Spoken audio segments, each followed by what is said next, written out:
Dear young married couple, our life circumstances and communication struggles and sex differences really have a way of dimming the spark that we once had. How do we get that spark back? This is a question that we talk about actually a lot in sessions, and sometimes it's actually a mystery for people. They say I feel like, some people say I feel like I'm falling out of love. Some people just on the other side of that spectrum, just it's not, our relationship isn't where I would like it to be. Mm-hmm. I would like to have much more romance and fun, and I don't know how to get that back. So today, that's what we want to talk about, how to ignite that flame, turn that spark into a flame. I think for a lot of couples, they feel fine, like they have a good relationship. Right. But or a good working partnership. Exactly. Yeah. Like they parent well together and they like each other and they, do life together pretty well. And they're not unsatisfied per se, but it's just not amazing. And that spark isn't there like it used to be.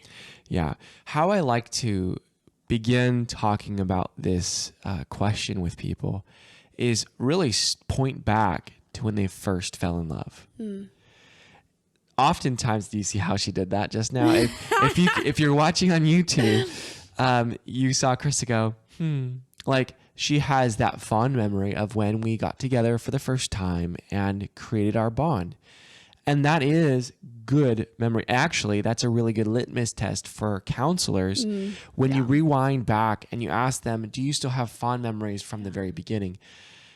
If people do kind of what Krista did, that wasn't planned, by the way. I didn't even know he was going to ask that question. Right. Well, but that is a really good test because I could see what's happening right now hasn't dampened the memories of what happened then. It hasn't become less real. For a lot of people, though, it has. Yeah. They can't remember good times, and that's really what I would say people are in a difficult spot in their marriage. Yeah, like they have resentment about what's going on now, and they know that it contrasts with what they felt when they first fell in love, but they don't have the ability to put themselves back in that moment and experience the nostalgia, the excitement, the, connection that they felt in those moments. Right. And that's, so those of you who still have those warm fuzzies, but it's not great right now, there's a lot of hope. Yes. And even for those that don't, it just tells you something, right? It's a piece of information. So what we like to do is point back to those first moments and days and months and even years for people of building that relationship and all the warm memories back then. We can ask, how did that happen? That wasn't just random. Right. I would actually argue that what you did in those times was very mindful. You were putting a lot of mental effort into the pursuit of the other person. You were putting that person first. You were putting yourself out there vulnerably. Yeah. That's really hard. We do a lot of these things naturally to win someone over. Yeah, that vulnerability piece. We were listening to an episode by Jordan Peterson and John Deloney this morning, and they were talking about why do couples have such a hard time connecting when they're, further into their marriage, and why do they have such a hard time, saying something simple like, hey, I really would love it if you told me that you appreciated me more. Why do we have such a hard time expressing those needs? And Jordan Peterson said it all comes down to shame. When you're vulnerable, you're expressing yourself, you're naked before somebody. And that you almost, if you don't have some security with that person and safety with that person, it's a risk to express yourself and you feel shameful for being naked, right? Well, we go back to the Garden of Eden. They were naked and not ashamed. And so there was a sense of safety that was built in the garden between the man and the woman, and I think with God as well. We tend to lose that safety in the relationship, and or for some people, they tend to lose that adventure in their relationship. And so maybe they feel really safe. They can communicate about their needs, but they they lack the adventure piece. And so they shut down that part of themselves. But then on that flip side, like we were talking about earlier, a lot of people just lose the safety in their relationship over time. Right. And we know that both pieces are extremely important for a fulfilling life. Let's just start with life, not even intimacy, but a fulfilling life includes safety. It's very difficult for me to adventure out without some sort of safety net, right? Or I'd just be reckless. I'd be the daredevil that has no safety net and just is like throwing his life to the wind, right? Which happens, but it's very rare. I mean, even skydivers do have a moniker of protection because they have a parachute, right? And so we need that safety in order to adventure out. I need a plan for getting back to safety. But on the other hand, it could be very dull just living in safety, having everything, all your needs met, nothing's wanting, I'm not worrying. But it can actually feel very dull and unfulfilling if there's no adventure on the other side of that. So, and really we could boil those down to really two different chemicals in our body. Yeah. So when we talk about the safety, we crave the oxytocin, and that's that bonding chemical that happens when a baby is born. That mom has oxytocin excreted, and they bond physically to each other and emotionally. Well, when we embrace each other for 20 seconds or longer, oxytocin also is excreted. And so we have that oxytocin craving, and that's the safety that we want with each other. Right. And also that drive for adventure. Right. The same sort of drug that drug addicts are all about, and trying to get that dopamine hit. The hit when you open up your phone and look at Instagram, there's little dopamine hits. We all want dopamine because it makes us feel good. It makes us feel energized, alive. That's what adventure does for us. It kind of puts us in a perilous situation. It's drive for something more. And that's actually very intoxicating and fun. Yeah. And a lot of couples get away from that. So we have a lot of dopamine hitting and a lot of oxytocin in these first early moments of our relationship that really bond us. Then what happens to a lot of couples that we see is they have kids. They now have responsibilities. They have work. And maybe they give lip service to the idea, this person is my priority. But sometimes that's not communicated through actions. There isn't very much mindfulness or going out and risking saying things and asking for things and giving of oneself, vulnerability, time, effort, all these things that say, I am a priority.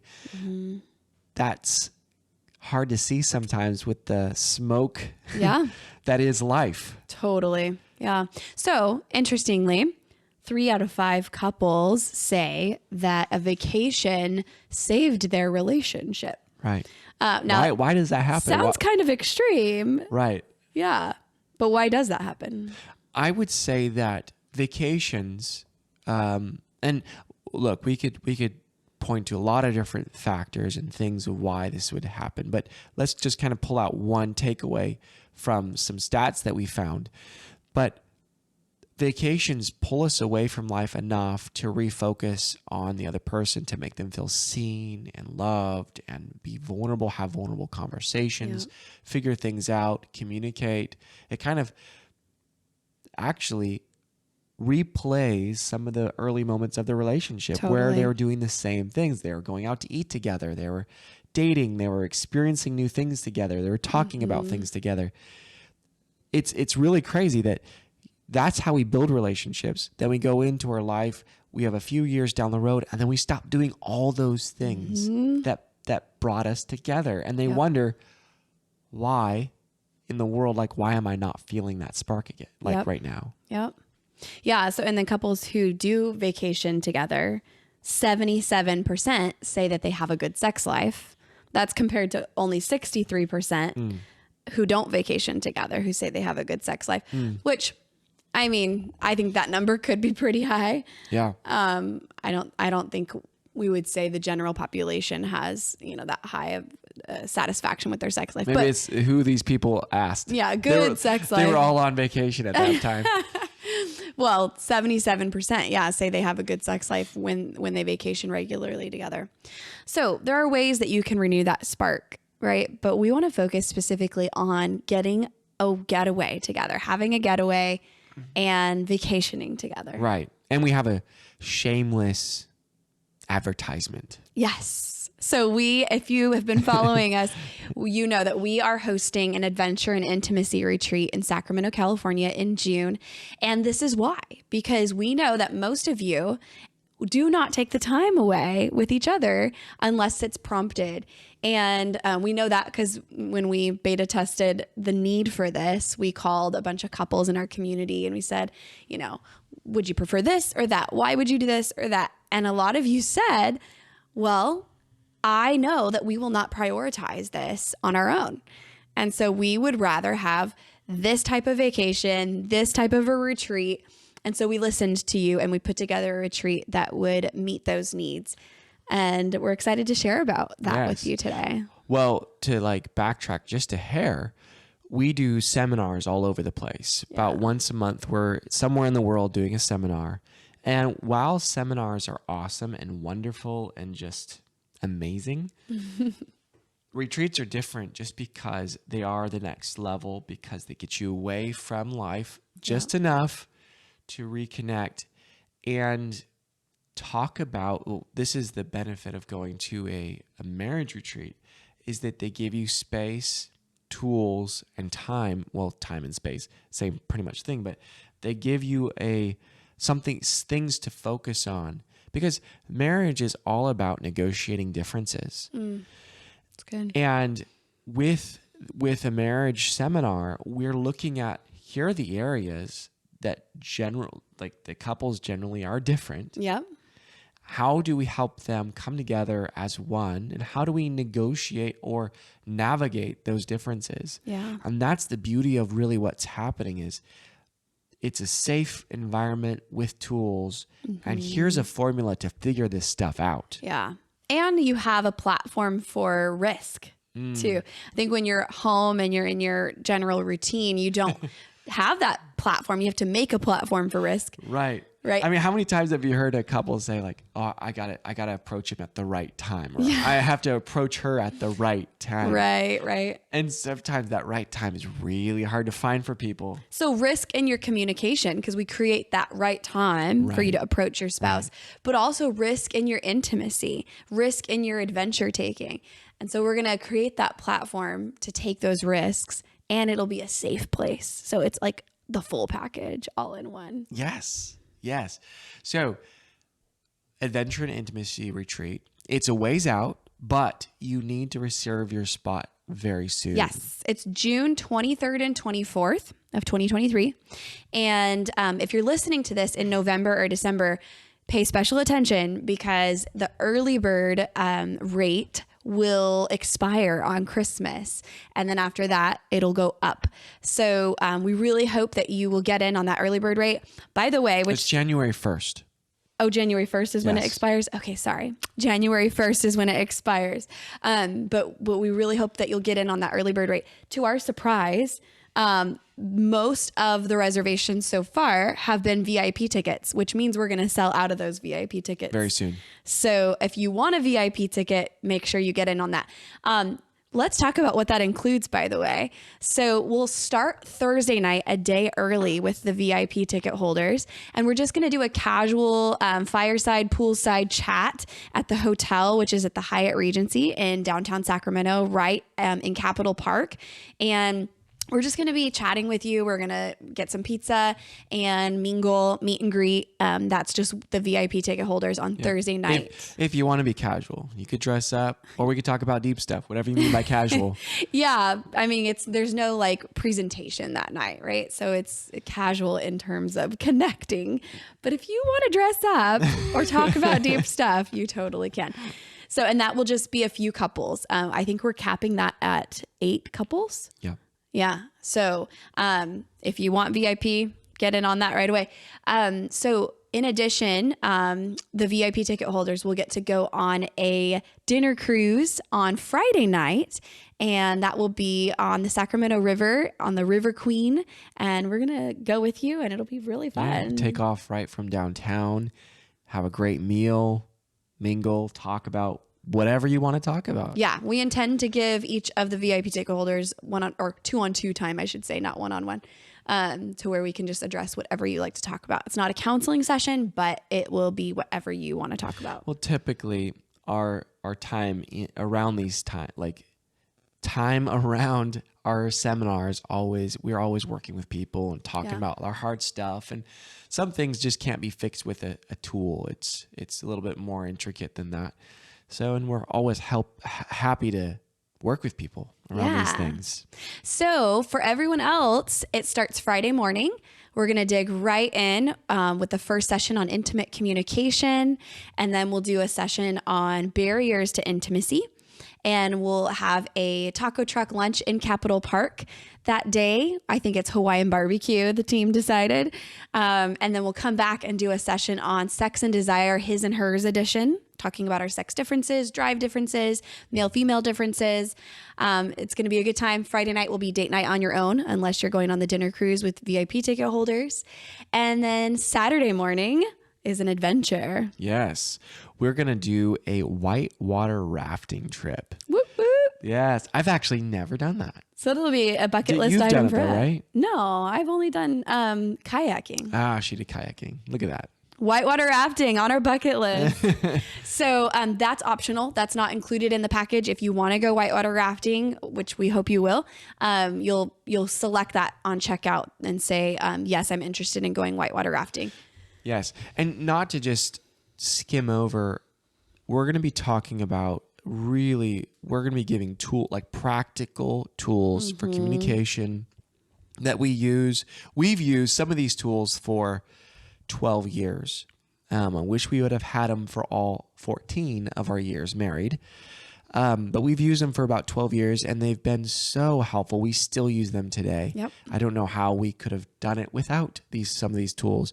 And we've taught these tools to thousands and thousands and thousands of people now. Yeah. And we've had incredible feedback from them. Totally. And so what I want to say too is that we did this same retreat in Utah, and it was so good. You can look at some of the reviews on the website about what people had to say about the last time we did this retreat. It's solid. It's solid. It's fabulous. It will take your marriage to the next level. I think what stood out to me about the people at the last retreat too is many of these people had been married for a decade, 2 decades, 25 years. And they were like, this renewed our spark. Like, I was able to communicate with my spouse in a way that I've never been able to. I didn't think it was possible. I doubted our ability to really get something out of this weekend. And what's funny is that's actually fairly typical for the seminars that we do. Sure. Is we have a lot of people that just kind of like, well, let's see if we could get anything out of this. We've been married for 25 years or whatever. And that's very typical. Yep. But we strive to teach things that are practical, that are science backed and theologically sound. And we try to mesh those two, integrate the two in a way that is, that can really integrate in your life. Exactly. So these things will work if you work them. So then after whitewater rafting on Saturday, we're going to come back to the hotel, to Capitol Park for another lunch. And this one is Tio Nate's Taco Truck. That is our cousin who makes the most incredible food. He's our favorite chef. Yep. Yeah. Every single family gathering, it's wonderful to be at. We love you, Nate. So you'll enjoy that. And then we will have another workshop that afternoon after lunch, which is creating your own sex menu. This is one of our fun ones where we get really practical about the bedroom. We give you guys all sorts of menu items and you get to create your own menu. And we won't get specific here, but we will get specific there. Yes, it's a way that we've discovered that's helpful for couples to communicate what they want more of, what they want less of, and to help them take some of the sometimes it's hard to make decisions, especially when you're tired on a weekday.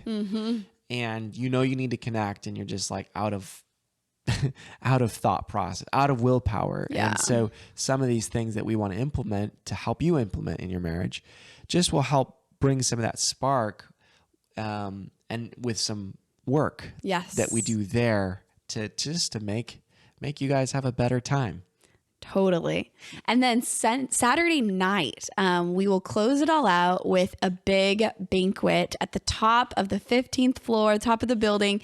You get a capitol view. There's fireside balconies, and it's going to be a beautiful banquet. It's dress up, formal. We're going to take couples portraits, and we're featuring comedy from one of our favorites, Kristen Kalm. You might know her as Darling on a Dime on Instagram, and she will be providing some comedy and just some fun time together with your spouse. I think the comedy will be centered around marriage, maybe also like church culture, and it'll just be hilarious. It'll be funny. Chris has always shown me her reels and like, oh my word, this is so funny. And then when we were creating this retreat, she's like, I wonder if she would come and do comedy for us. That would be so much fun. Yeah. So she reached out and it happened. Yeah. So it's going to be awesome. It's going to be super romantic at the very top of the hotel with a beautiful view of the California's capital. It's really beautiful. And then also at the different pockets of time, like your breakfast dates, which are included, by the way, we'll be sending you on some breakfast dates just by yourselves in the mornings before the workshop starts. But when you go on your breakfast dates, you will have the option to use the scooters. We're going to be getting a couple scooters. They're e-scooters. So you can scooter around the Capitol. You can, just take a walk if you want to your breakfast dates, but you'll have a lot of romantic time in our urban oasis. Yeah, well, California, or Sacramento in particular, is known for its coffee. It's an incredible coffee scene and incredible restaurant scene. There are so many great restaurants all around there. So we'll give you our recommendations too. And then Sunday morning, this one's optional for anyone who stays over Saturday night, which we hope you will. We're going to check another bucket list item off our list. Yeah, so in Napa, there are hot air balloons. Napa's a beautiful place, and we've never been in a hot air balloon, so we're going to take a group of us up in a hot air balloon. It's optional, but I think it would be worth it. And we won't tell you who yet, but a special someone will be leading some worship in the hot air balloon that morning. Yeah. It's going to be cool. Good times. So we hope you guys will join us. The link is in the show notes or in the description if you're on YouTube. And it's going to be awesome. Get your deposit in now, register, reserve your spot. You don't have to pay in full right now, but we just need to get all the numbers to our hotel and vendors so that we can get everything planned and situated. And then your final payment is due a month before the retreat. So that's mid-May. Yes, we do have a cap. We can't let everyone in. So make sure you get your name in at this early date. Yes, it's going to be fun. We're looking forward to being with you guys. We're going to do a lot of adventuring. You're going to experience a lot of intimacy. And there's just something special about being in person together, especially after a couple years of pandemic. So we really hope you'll come and enjoy that time with us and with your spouse. Your marriage needs it. Yes. And you're going to really reap the benefits of this for years to come. Yes. This is our invitation to you. Come and be with us. We're going to have fun. All right. We'll see you soon. All right. Adios.